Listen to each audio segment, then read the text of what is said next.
The biggest question that parents have is, how can I get my baby to sleep through the night? And when you look at the literature, there's no exact age as to when sleep training is appropriate.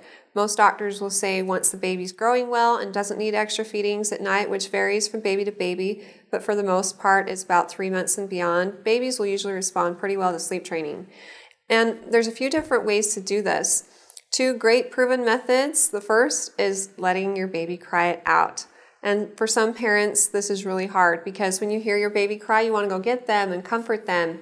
But they've proven that if you just put your baby to sleep at a regular time every night and don't go to actually pick them up out of their crib till a certain time in the morning, after about a week of being persistent, your baby will usually have learned to self-soothe and will sleep through the night.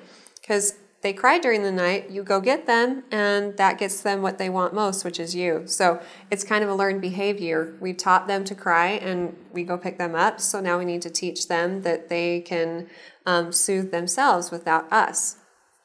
Now, just keep in mind that crying it out doesn't mean that you don't go check on your baby at all. There are different cries that babies have. So if you suspect that your baby's in pain or in danger or something like that, then for sure walk in the room and check on them. But if all is well, resist the urge to pick them up. If crying it out doesn't sound like the method for you, you can try a more graduated approach. And to do this, put your baby down again at the same time every night, and chances are your baby will continue to cry. And this also applies to if they wake up during the night. Give them a few minutes before you run right in. So 5-10 minutes or so. When you go back in the room, do not make eye contact. Resist the urge to pick them up. Just gently put your hand on their tummy, reassure them that you're there, and turn around and walk right back out of the room.